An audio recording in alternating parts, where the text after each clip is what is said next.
think about, what you're collecting, what you're writing down, and making sure we're using that to help make decisions, especially in, gosh, what's hay now, $300 a ton. And just the cost of doing business. I mean, we're seeing it in our track numbers.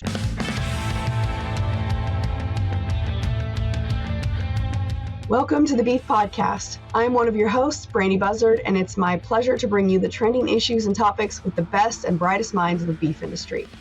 Today we have Dr. Ryan Rhoades, Associate Professor and Beef Extension Specialist at Colorado State University, where he is responsible for developing, prioritizing, and implementing innovative statewide beef extension programs based on the Colorado beef industry needs. He has also worked closely with several state and national beef industry organizations to assist with strategic planning and the development of producer training tools. Dr. Rhoades, his wife Jacqueline, and 3 children live in Wellington, Colorado, where they own and operate a small direct-to-consumer beef business called Elevation Beef. Welcome to the podcast, Dr. Rhoades. Hey, thanks for having me. Yeah, we're very excited to have you here. We haven't had someone on to talk about these specific segments of the beef industry, so I'm excited to learn more from you and hear what you have to share. Just to start off with, can you give our listeners a little background on yourself, more than what I just shared, and then how you got involved in the beef industry and kind of your journey or path so far? Yeah, sure. So I won't go back too far, but went to grad school at Texas A&M, and my first job out of grad school was at the King Ranch Institute for Ranch Management. So I was faculty there for almost 7 years, and then took the job here at CSU. I've been here as the beef extension specialist in the state of Colorado for going on 6 years here now. Yeah, so really enjoyed my time at the King Ranch Institute. I'm sure everybody is aware of that program. A very unique program, one of a kind, nothing like it in the world, really. And so it was an amazing experience.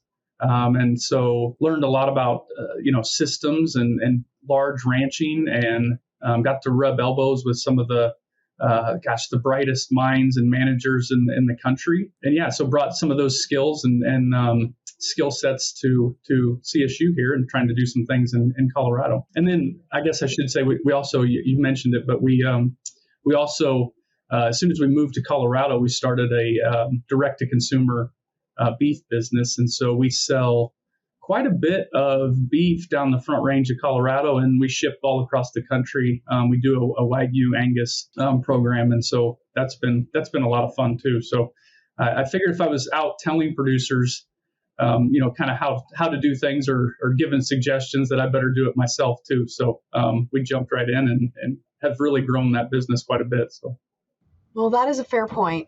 And I think you're right that most people will have heard about the King Ranch Institute for Ranch Management. I recently, maybe last year, before the pandemic, I visited the King Ranch and just was blown away by just the sheer magnitude of all the different businesses and the size, and just it's really hard to grasp just how vast that whole operation is. I can't even really call it an operation, but it's so much more than that. But it's really hard to grasp how big that is until you're right there and you see it. So that was definitely an eye-opening experience for me. So I was there for 7 years, right? And I probably saw 5% of the place. It's just massive. That's an impressive stat. Yeah. You mentioned your family's direct-to-consumer beef business. And I think a lot of people have gotten direct-to-consumer beef in the past couple of years. Can you tell us more about your business, maybe how long you've been doing it and what prompted you to do that? Yeah. So several things have to come together to put something like that together, obviously. One, it was, so most of my research through grad school at Texas A&M was on Wagyu cattle and why they marble the way they do. And so I just had this sort of love and interest for the breed. I mean, they're just different in the way they do things. And so I just admire the breed and love, just high quality beef, right? A good eating experience. Right. And so I had that sort of background in Wagyu cattle. And then when we moved here, a couple of things that made sense is, one is, if you're going to do a direct-to-consumer business, usually it's nice to have a fairly large market out your back door. And so the Front Range, there's a lot of people. A lot of people make good money down the Front Range, especially in the Denver area. So location was a big part of it. We're in a good spot here in terms of marketing. And then the other piece you have to put together with that is you have to have processing capability. Right. And we're also lucky here that, gosh, I've got 5 or 6, and there's a couple new ones being built currently. Processing facilities, USDA inspected processing within 50 miles of here. Wow. And so we're in a really nice spot. Now is it still hard to get dates? Oh, absolutely, because there's still a lot of demand, but we are in a really good spot from a processing capacity and a market. There's a good market here. And it's a great place to raise cattle. I mean, the feedlot industry evolved here, right? And so you put all those things together. And then I just have a passion for, high quality beef. We just jumped right in, and it just made sense to get going. And so I started 3 years ago with 7 head, just, trying to test it. I would encourage anybody that's going to do it. Just, you don't go all in right away, because there's too many pieces to the puzzle to figure out. Right. And so you just kind of put your foot in the water a little bit. And, once you get the processing figured out, then you got to get cold storage figured out, then you got to get marketing figured out. And so we just kind of slowly evolved into it. And so we started with 7 head 3 years ago, and now we're up to 120 and growing probably faster than I care to. Honestly, I could sell twice that much. I don't. The other challenging part is, one, I have a full-time job. Yeah. And then 2, just the capital it takes to grow a business that fast. So I just kind of stuck, growing slow. So, but yeah, 120 head's a lot of direct-to-consumer beef. In the grand scheme of things, it's nothing, but to me, it's a lot. That's a lot of freezer beef to move. Yeah. So was your entrance into that market, and you said you've been doing it about 3 years, was that due to the pandemic, or you guys got into it before the pandemic? No, it was before the pandemic. And, I don't know. I mean, everybody claims, I think a lot of people jumped into it because of the pandemic, but we didn't really see that big of a boost because of that.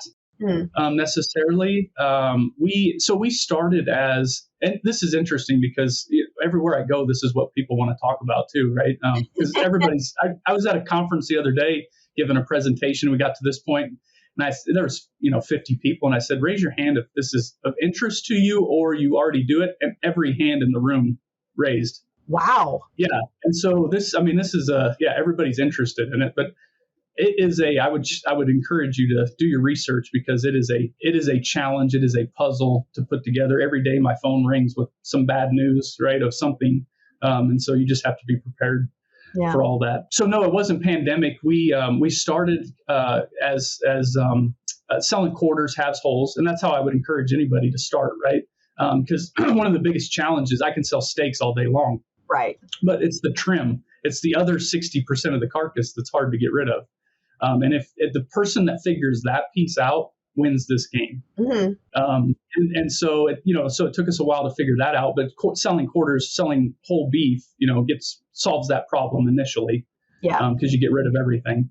But then we later, that's a wholesale deal. So then we later evolved into more of an online presence and steak boxes and that sort of deal. And then became a trim. Then there was a trim problem. And then just, made some connections. And now we've solved our trim problem, and we actually go through a wholesaler in Denver again, because of where we're located. And a lot of our products go to the mountain resorts and, Elway's Steakhouse and all those kind of places. That's awesome. And so it's just evolved into lots of different things. And I would also encourage people you have to be willing to change your model always. Because you have to adapt to new times. So what you're saying is, I completely agree with all that. We also sell freezer beef, and we had been doing it a little bit before the pandemic, but we legitimately did see a huge jump in demand once the pandemic hit. And I can remember the day that it was that first week in the middle of March of 2020, when everything was going to shut down. I called I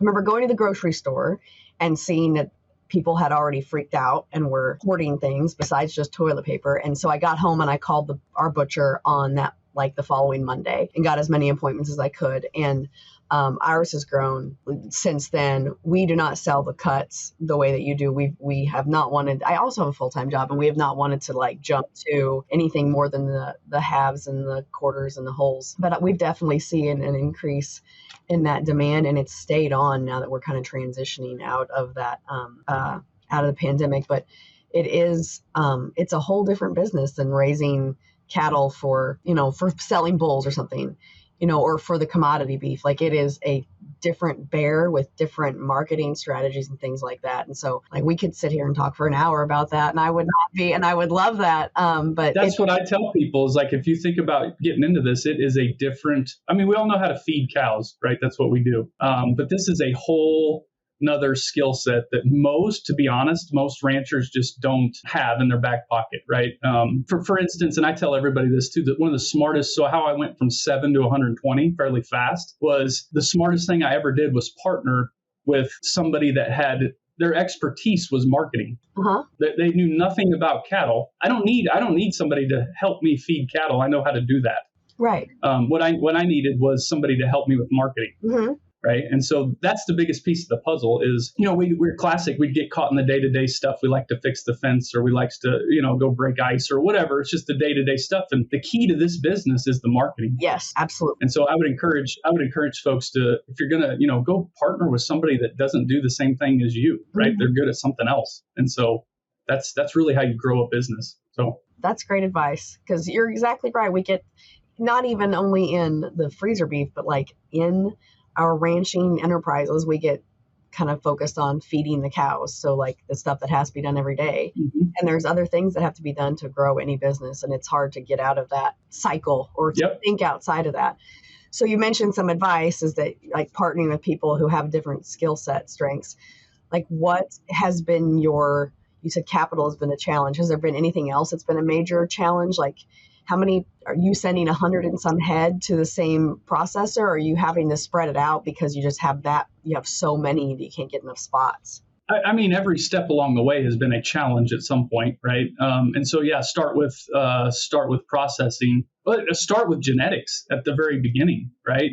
Because that's really where it starts. And in my world, everybody thinks that, hey, I can throw a Wagyu bull out on some cows, and I've got this great product, right? What the people don't understand is there is as much variation, quality in Wagyu breed as there is in any other breed from top to bottom. And so that's a lesson I learned the hard way, is genetics are huge. I mean, it's very, very important. It's not just who has a Wagyu F1 cow I can buy, right? It's right. You really have to focus on the right genetics, because I had a set that, fed for 450 days, and should have graded, prime plus, and they weren't even choice. And they were Wagyu cross cattle. Yeah. And so that was the hard lesson of man, genetics are really important, and you got to get that dialed in from the very beginning. So we're past that now. So processing was a big challenge. I bounced around from, I mentioned, we got 5 or 6 different ones in the area. I'm sure everybody's had this challenge. A lot of times you go pick up your stuff at a processor, you never know what you're going to get. And so that's true here too. So finally we got to a scale, and I think that's the important part. At first we were taking 1, 2, 3, 4 head a month, right? Right. And still doing all the custom side. But I finally got to a scale. Now we're doing 10 or 12 a month. And so we were able to get into a larger processor on their commercial side. Oh, wow. And so I, again, we're in a good area. You can't do this everywhere. Right. And so now all I got to do is call 2 weeks ahead of time and get a date. So I can get a date pretty much whenever I want. But you got to get to that, and that's not big scale, but you have to get past that 2 or 3 or 4 at a time to be able to do that. And so that was a breakthrough right there, was getting on the commercial side. Now the flip side of that is it added a step in my process. So they only take it on the commercial side, they only take it to the subprimals. Okay. And so now I got to take subprimals and get them cut into steak somewhere else, but it's just one more step in the process. So right. So that was really the biggest challenge, the biggest hurdle to get over. Yep. Yeah. That's phenomenal to just be able to pick up the phone and call and have a date in 2 weeks.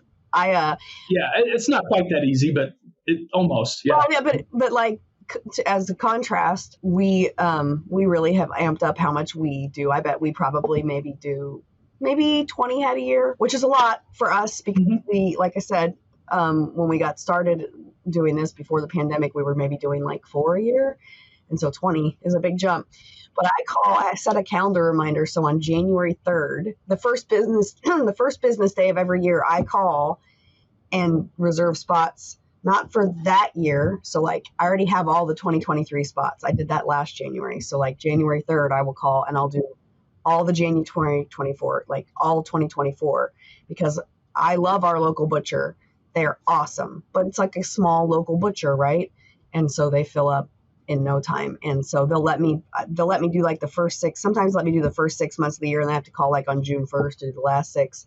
And sometimes Penny, shout out to Penny, will let me do the whole year. But like it's a strict thing, because if you don't have anywhere to send them and they're ready to go, it makes it really difficult. So that's the hardest part of this business, is matching supply with demand, right? So figuring out cold storage, we turned our garage into a giant freezer. Wow. Then we outgrew that. And so now, so it's every piece is a hard part to figure out. So, yeah. That's very cool. Well, you guys are quite the success story, and I don't doubt that you are going to continue to get more questions when you're as successful at it as you have clearly been. It's no wonder that people want to talk to you about it for a long time. But I want to transition, because in your intro, you were talking about learning about systems, and I think that like at the King Ranch Institute for Ranch Management, you were talking about systems. For those of us like me who don't have much experience or knowledge around systems-based ranching, that's a phrase that seems very complex, and I'm hoping that you can break it down a little bit for both myself and our listeners. Yeah, sure. So, gosh, I mean, it starts with, and we all know this, right? Ranching is extremely complex, right? So if oftentimes I'm given a presentation or whatever, I have this slide and it has a picture of wildlife, and it has a picture of a computer and some data. It has a picture of marketing, has a picture of cattle at markets. It has a picture of you feeding cows, right? So think of all the different things, all the different components that are involved in a ranch, right? I mean, people think it's easy on the outside, right? But we know that you start breaking it down, and there are a ton of pieces in the puzzle going on, right? Yes. And because it's so complex, right? We need to think in terms, and I think most people naturally are systems thinkers. You just don't know it, right? And there is a process to systems thinking. We don't have time to get into that today, but that's, if you want more training on that, you go to the King Ranch Institute lectureship, right? So we're all naturally systems thinkers, but we have to think a lot of times. If you push on this button over here, we don't oftentimes think about the unintended consequence that it may have over here, right? For instance, and this one comes up in our track data. For instance, like I see a lot of folks put a lot of pressure on, man, I need to have the highest weaning weight possible, right? So I can go to the coffee shop on Saturday morning and brag about how big my calves are, right? But what you don't think about is, what did it cost you to do that, right? And that's what I mean. Like, so a lot of times we'll push on this button over here, but we don't realize in the big picture in the system what it's really doing to the bottom line. And so systems thinking, I mean, taking a systems approach is simple. It's just, instead of isolating one thing out, it's thinking about the unintended consequences, thinking about the big picture, right? Yeah. So, I mean, in a nutshell, that's what systems thinking is. And so we've got these loops and these diagrams that we can put together, but it's just a way of kind of organizing your thoughts and putting it on paper and telling a story and just explaining, accounting for more things than what you realize.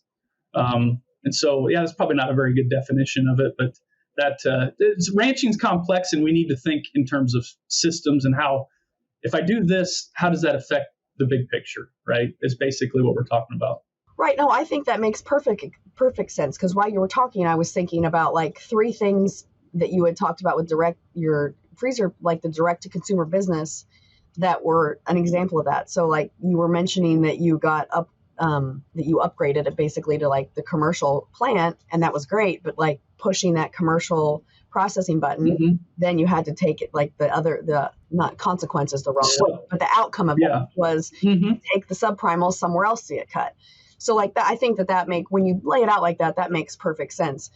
For our operation, it made me think of, you were mentioning weaning weights, and we sell bulls. So like heavy weaning weights is a big deal, and heavy yearling weights, obviously those are big deals. But like, so for my mind, I went to, yeah, you want to have heavy yearling weights and weaning weights, but how much money did you spend on feed to pump into those cows to get those big weaning weights? So I think that was an excellent description, at least for me, to understand exactly what you're talking about. I think that made perfect sense.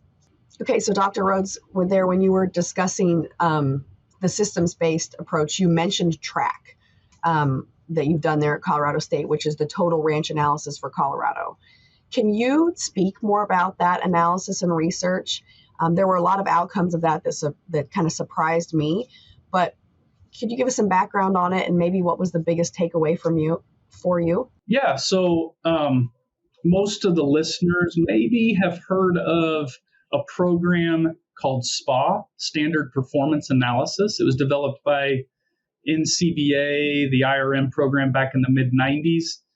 Several states, Texas, Iowa, South Dakota, several states have over the years implemented these SPA analysis programs, and you've maybe seen some data from those.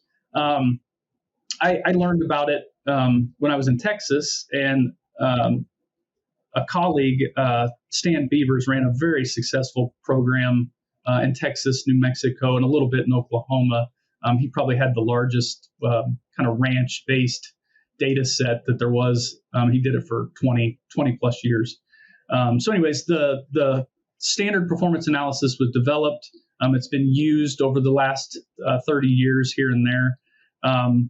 And when I got here, so I should probably back up. I've got my background is a combination of, just basic systems beef production. Plus, I also have quite a bit of ag economics training.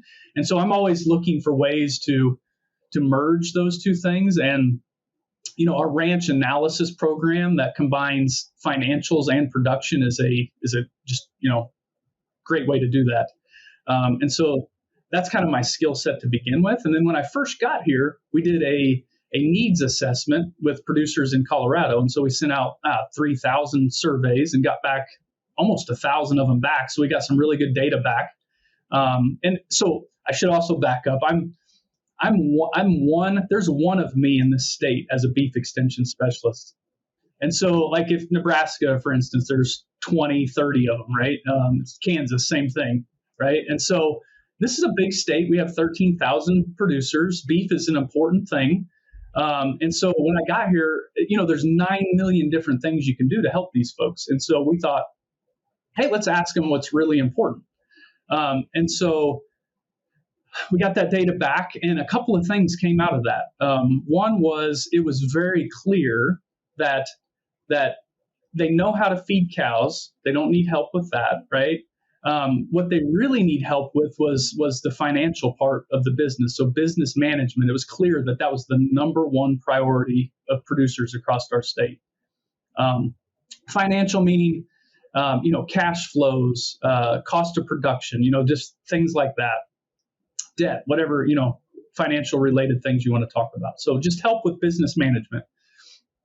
And then the follow-up question to that was, okay, so how much, what kind of data do you routinely collect? And it was everything from body condition score to preg rates, right? And everything in between. And we said, do you routinely collect this data? And 40 to 80% of those folks said, yeah, we routinely collect that data. And you can imagine, everybody's got their little red book that they put in their front pocket, right? Everybody writes everything down. I mean, religiously. And this is another story for another time, but we all write this stuff down, whether it's on a big chief notebook or your red book, right? We write it down. But then the follow-up to that was, okay, do you know your break-even costs within 10 cents a pound? And 65% of those folks said no. Now, you can argue whether was that 10 cents a pound too tight of a number, or do they just not know their break even? And I would say, as I travel around doing this for folks now, that it's closer to 99% of folks don't know their true break even costs. That wouldn't surprise me that if you're at. Yeah. I mean, again, we're just not, which it's all a system, right? So if you don't know those things, that's obviously why you need help with business management and financial things, right? Yes. So light bulb, right, went off. So they want help with business type stuff. They write all this stuff down. They've got all these records, but they don't use them. They don't turn that information into wisdom to make decisions. Yeah. Is basically what all that is saying, right? Mm-hmm.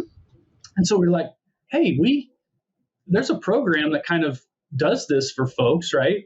We can help with this. We can do this.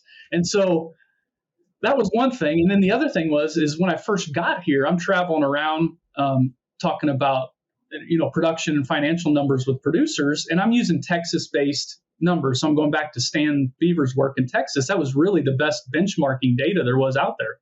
Well, we know that those costs are very different in Texas than they are in Colorado, and so it wasn't very accurate what I was telling folks. And so I had no benchmarks, I had no data here in Colorado, so it just made sense to start a program that helped folks figure out their financial management. And along the way, we're also developing benchmarks for other producers around the state, right? Or around the region, around the country, however you want to look at that. And so there was already a good foundation in SPA. We took SPA and we kind of figured out over the years, kind of what was wrong with that and why those programs died. And we've tried to do those things differently and better. And so that's pretty much the basis for why Track started. Was people just need help organizing their stuff, and I had no benchmarks to use in this state. And so here we go. We started it, and we started that 3 years ago. We just finally published the first benchmark report. We finally had enough data to publish a report, and so now we've got good benchmarks for Colorado producers. Yeah, I've been skimming through the report last night when I was, when I told you that I was getting ready to speak to you, I was skimming through it, and the amount of data is just really phenomenal and overwhelming. And it's interesting that you said that so many producers, we all write things down. We have these books, or we have spreadsheets, or we have cattle management apps on our phones and things like that. And the saying, you can't manage what you don't measure, popped into my head, because I feel like in so many other industries and areas of our work, people don't measure things, whether that be if you work in, I don't know, PR or teaching, I don't know, but you can't manage what you can't measure or what you're not measuring. But that isn't the case here. We are measuring everything, but we're just not taking that, it sounds like people weren't taking that and using it. And what a breakthrough for you and your team there to recognize that and actually use it and to give people what they need, rather than just, hey, let's just put out this paper about how to feed cows, because that's not what people needed. So this is a really great takeaway of the necessity for this, but also what you are going to provide to people in terms of these business benchmarks. Well, and so I would tell somebody, if you're not going to turn this information into wisdom, record keeping is a complete waste of time. Do something else, right? And so, that story for a later day, right? But think about what you're collecting, what you're writing down, and making sure we're using that to help make decisions, especially in, what's hay now, $300 a ton. And just the cost of doing business. I mean, we're seeing it in our track numbers, right? Just since 2019, we have to get more efficient. We have to get better. We have to get better at our financial management moving forward, or these places are not going to survive. So no, you're speaking the truth there. What was so thinking back on your analysis, what was the biggest surprise for you? Was it that people were collecting all the data but not using it, that they needed help with financial management and that kind of thing? What was the biggest surprise that you took away from all the data you collected? The biggest surprise, No, I mean, I think, I mean, we kind of knew based on the needs assessment that, hey, all these folks have all this stuff, right? They have it all written down. It's just a matter of taking it and organizing it and putting it into a process to spit out some metrics and measures that you can kind of track over time, right? The biggest surprise, I don't know. Well, so I mean, if you look at the numbers, I guess probably the biggest surprise would be just the vast. So in our data, what we do is we take the top 30% and the bottom 30%, right, and a median.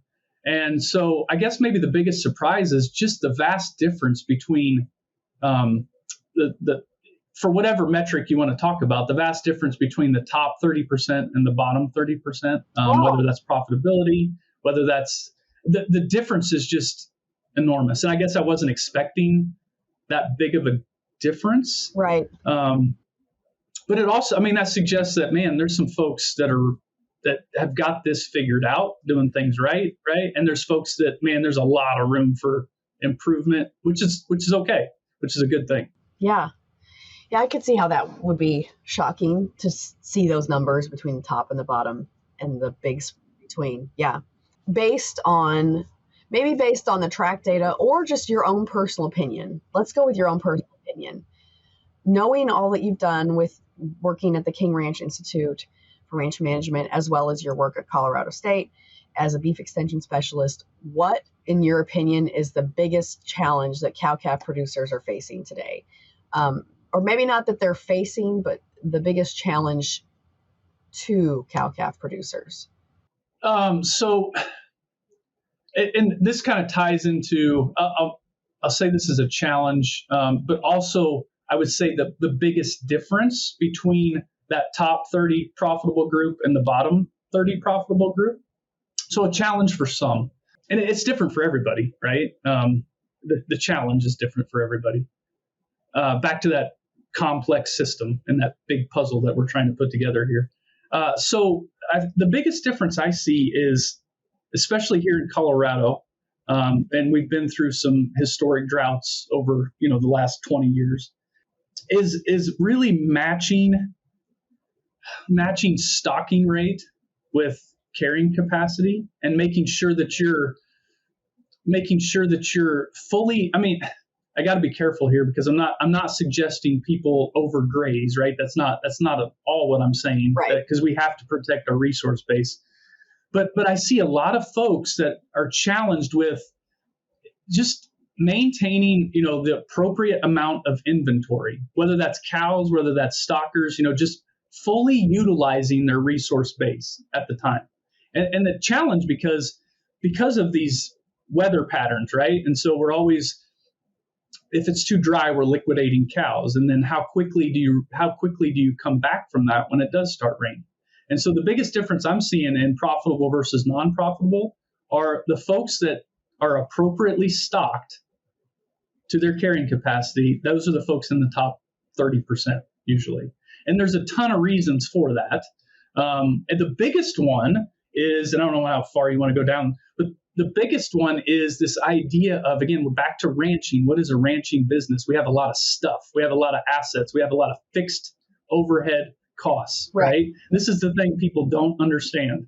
Those fixed costs, those fixed assets, those overheads are really hard to get rid of. And we accumulate all these things over time, right? That we think we need to do ranching. And so the only way to reduce that cost is inventory, is to spread that overhead, that fixed cost over more units, right? Because again, these things are hard to get rid of, and so you have to spread it over more units. Yes, that makes. And so, as you can imagine, as we're fluctuating inventory and we're not fully stocked, what happens to our fixed cost structure? It goes out. Our cost per cow goes way up, right? Yeah. And so that's one example of why it is so important to match, stocking rate with carrying capacity and make sure you're fully stocked. And, we're encouraging folks and a lot of folks are already doing this, but a lot of people think, man, it's either cows or stockers, right? There's no in between. It doesn't have to be And really, the other. yeah. And so really again, back to the most profitable places are a little bit diversified in terms of their enterprise mix, whether that's 70% cows, 30% stockers, right? It's different for everybody, but there's a mix of enterprises, which allows them more flexibility to weather those inventory adjustments, right? And those changes. And so again, but that is a challenge. I'm not saying this because it's an easy thing to fix. It's a very hard thing to do, but just the idea of matching stocking rate with carrying capacity is probably the biggest challenge producers face, and it's also all related to weather, obviously. Right. That makes perfect sense. And that statement you made about people thinking they either have to do cow calf or stockers, I think that really hits the nail on the head. We, my husband and I, our operation, have done a couple turns of stockers the past 3 years because we are fortunate to live in a rainy part of the United States, even when other people have been, like, our drought has not been as, like, we still have got a bunch of rain in the past month or something like that. So it's coming back. But yeah, like being able to do both of those to make sure, like, especially if you're paying for grass on a per acre, if you're paying for your grass on a per acre, you need to use it, and putting it to use on stocker. Yep. One way that we were able to just take advantage of that. So I think that's a great point to share with people. Yep. You mentioned whether ranching is profitable or not profitable. So I have to ask you, you have made the statement, we asked you, like, what's a statement that you might think people would disagree with? And you answered, ranching is profitable. So I would love for you to expound on that, about why people would disagree with that, and I guess give your counter argument. Well, yeah. So I think the general consensus, right, if you're talking to most ranchers, is that at best it's a break-even business, right? And that's kind of the mindset that most folks have. We have data. We have the data to prove that, just in our area here, Colorado, and the producers we're collecting data from, that ranching can be highly profitable if you do, certain things correctly. And it starts with, having the right enterprise mix for one, and utilizing your resource base to the fullest. So we have, there was a spread between, we think, so our two profitability metrics in track are total ranch net income, which includes cow-calf enterprise, stockers, whatever enterprises you have, right? So that's not isolating out cow-calf. We're just talking about ranching is profitable. So ranch net income, the spread between the top 30 and the bottom 30. So top 30, the average was $120,000, $125,000, $130,000 per year in ranch net income. So that's after expenses, right? Yeah. And the bottom was, I think, negative 60 or 70,000. Ooh. So you have almost a $200,000 spread between top and bottom 30%. And again, I can't isolate exactly what that is attributed to, right? A lot of that is just, enterprise mix, and but they're doing the things. Those profitable places are doing all these little things correctly, right? So they're matching stocking rate. They don't have a bunch of stuff. They don't have a bunch of overheads. They are not trying to maybe maximize weaning weight. They're trying to optimize weaning weight. Just thinking about, they're really controlling their costs, and they're getting the most value out of their calves. That's one metric. The other metric that we use is return on assets, which includes net income, but also brings your asset base into the equation, which, if you think about, why places last multiple generations, really ROA, return on asset, is the key metric that you want to be focused on, because that's more about the financial health of the overall business. How are you utilizing those assets? Are you efficiently utilizing those assets, right? So again, classically, our median for return on asset in ranches across Colorado is 0%, right? And so, you could, oh my gosh, you can sell your place, go put all your money into the bank and get 1.5% return, right? Right. And so, there's some folks that really need to question whether you should be doing this, or we need to change some things, right? And this is also why ranches, it's really, really hard to make it to the third and fourth generation, is because you're not fully utilizing your asset base. building wealth. And then on the contrast of that, we've got places, above 10% return on asset, which, in most businesses, that's a fair that's a good number. Yeah. And so I think we have it in our head that this is a break-even business. And folks, I did it this way yesterday. My dad did it this way. This is the way I'm going to do it, right? It's tradition. This is just the way it is. And I need to, the harder I work, the more I'm going to make. And, all these things that we just these paradigms that we have in our head about ranching that aren't true, because I've seen both sides. I've seen, you can lose a lot of money if you don't do all these little things correctly. But if you do put the pieces together, it can be a highly profitable business. So I guess I have the data to prove it, right? That it can be profitable if you do things correctly. So I'm nodding along as I'm listening to you, to you share, that viewpoints, and like you said, you do have the data to show it. That's really interesting. You said the generational transfer thing, and it's hard to make it to the second and third generation, and I totally agree with that. And I said something on Twitter the other day that it's unfortunate that we have so few people coming back to agriculture, and there's a variety of reasons why that farms and ranch numbers are shrinking. It's not just one thing. So we want people to take over the ranch or the farm, but it seems as if people don't want to talk about like their experience, like maybe a successful ranch that's been able to hand it down, are a bit gun shy isn't the right word, but they're just not, they don't want to speak about it because it's too personal. Like, it would be helpful to have that information from people. Like, what did you do that helped? How did you set up this estate? And unfortunately, it's just some people don't seem like they want to share that information. And I get it. People, you want to keep personal stuff to yourself. But I do wonder, like, if we had more of that information being shared, would we have more success in maintaining the number of farms and ranches moving forward instead of seeing like an attrition there? It's just something that I've. Yeah. And that's actually one of the neat things that's come out of track is, and we collect data on about 30 ranches across Colorado. And that's really all it's just me. So that's really all I have time to do. Yeah. I wish I could do more, but we can only get to about 30 places a year. And so I don't know the percentage, but a large percentage of those 30 places, what we're seeing is exactly what you're talking about. Is this has been a really neat program to transition the older generation and the younger generation, get them sitting down at the same table. And because one of the things, we all grew up on a place, right? And mom and dad didn't, grandpa, grandma did, they don't share financial stuff with you. And so you really have no idea going into it, the financial health of a ranch, right? And so it's been really cool to see like the younger generation sitting with the older generation as we go through their financial health and the numbers.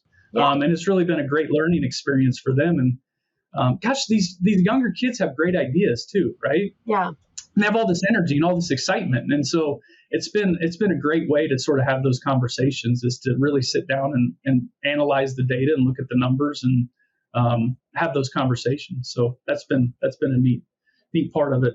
And I'll go back to, again, why are places not making it to the third or fourth generation? It goes back to because they haven't been profitable. Is a big reason. And so you get to the point where you're just eroding all the equity out of these places, and you just continue to borrow on the land base, right? Right. And you can only do that for so long. And so as we're seeing these negative I'm going back to return on assets, as we're seeing these negative return on assets, you can't do that forever.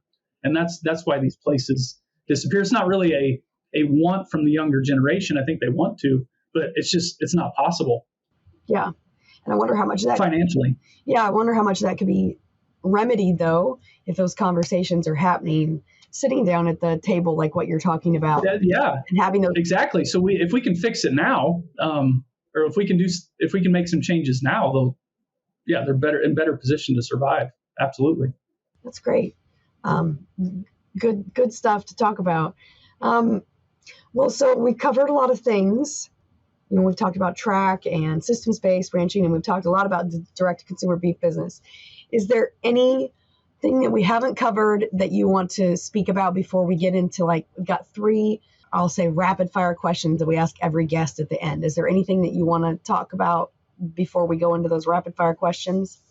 No. So if I was to give advice, again, I'm going back to we have to get a grasp of our production and financial information, right? We have to use that information, that data, to make better decisions moving forward. You just have to, if you want your place to survive. And the thing I didn't mention is the other weakness that I see on a lot of places is in order to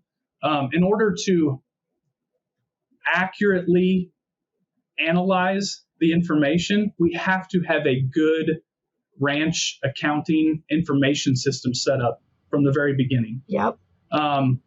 And so I'll go back to King Ranch Institute, right? So I was there for 7 years.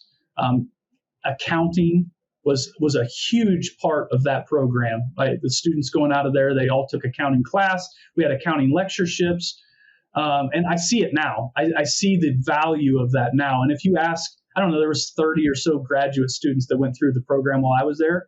And almost every one of them, if you asked them what was the most important thing after they've been on a ranch now for a while, go back and ask them what was the most important thing they learned or the most valuable skill, it was accounting.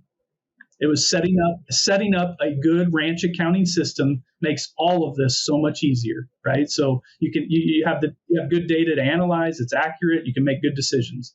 And so again, that's a problem that I see on a lot of places is having a good accounting system. So I would encourage folks to work on that piece, because if the data is no good, the numbers are no good. So having that set up is. Can it be as simple as like QuickBooks, for people who are listening? So most people are using QuickBooks, and that has helped a lot, right? But there's still things within QuickBooks that you can do even better, right? And so what I see a lot of times is, so we encourage folks to, you got to treat this ranch as a business, not as a hobby, right? Yeah. And so in a hobby, and you're using QuickBooks, then you're also lumping a lot of your personal expenses and finances into that, right? And so it's hard to pull the business out of that. Yeah. And so there's accounting things within QuickBooks, even if you're using it, that you can do better to make the ranch analysis a whole lot more accurate. But yes, QuickBooks definitely helps. I'll tell you the biggest trouble is not the financial side, it's the inventory side. When we go to collect on the places, is how many cows did you have January 1? Well, I don't know. How many cows did you expose, last year? I didn't have that one down, right? And so, we can get to it, we can backtrack into it, or how much feed did you feed this year in tons, So it's really, and all those numbers are very critical to the end result, right? Yeah, the inventory side. And so really the one we struggle with the most is actually inventories. And so we've helped folks try to get, set up better to count your cows here, count your cows there, right? Yeah. It just makes life a whole lot easier. So yeah, that makes perfect sense. You can't manage what you don't measure. So, right. Okay, we ask these questions of every guest, and they're not going to come at you rapid fire because we're going to let you answer one before you answer the next one. But yeah. What is your favorite beef-related book or resource? And you can't say track as your favorite beef resource. You have to answer. Yeah. Else. So, one of the best things I ever did, and it ties into track, was going to ranching for profit school. And so there's a book, it's called The Turnaround or something like that. And so just that book, but that experience was one of the best things that I've ever done. So I don't know if that's a book necessarily, but there's a book that goes along with it. So yeah, that counts. Isn't there a school, like a class, Ranching for Profit? I feel like I've seen that. Oh, absolutely. Yeah, they do. I don't know. They do 15 or so of them around the country every year. Yeah. Okay. Yeah, I recognize that. I recognize the Ranching for Profit moniker, and I was pretty sure it is. Yeah. So, well, that makes sense. What is your favorite book or resource not related to beef industry that you are currently reading? So we read research articles, right? Right. So I don't have a whole lot of time to read books. And if I do, it's like listening to, I don't even listen to books anymore. I listen to podcasts, right? Which is great for great this for deal. us. So I can't even, I'm horrible at this. I couldn't even tell you. I don't have a book I'm reading right now. Sorry. It's just like You don't have to apologize. research stuff, right? What is your okay, so we'll transition. What's your favorite podcast right now? I really enjoy, it's called Working Cows. Oh, I've heard of that one. Yeah. Yeah. It's pretty good. Yeah.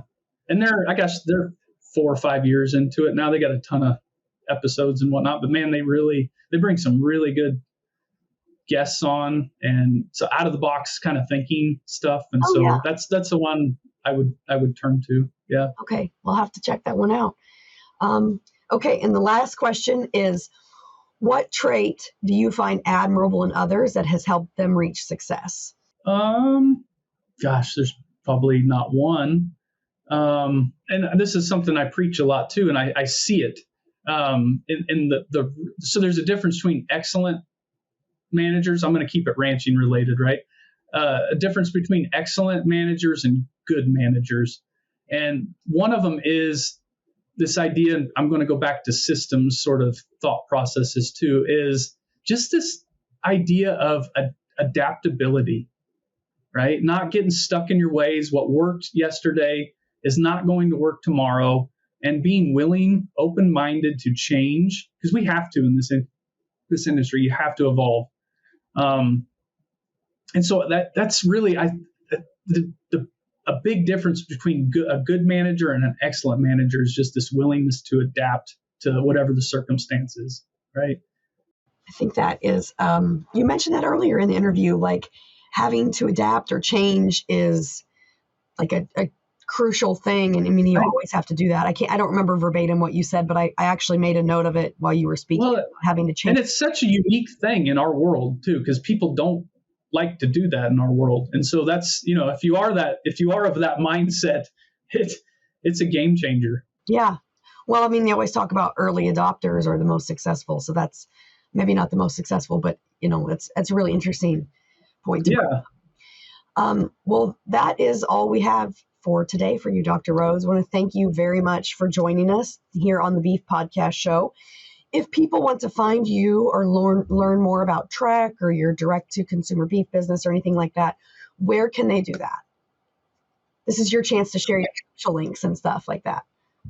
Oh, yeah. So, and we do a horrible job of that at universities, right?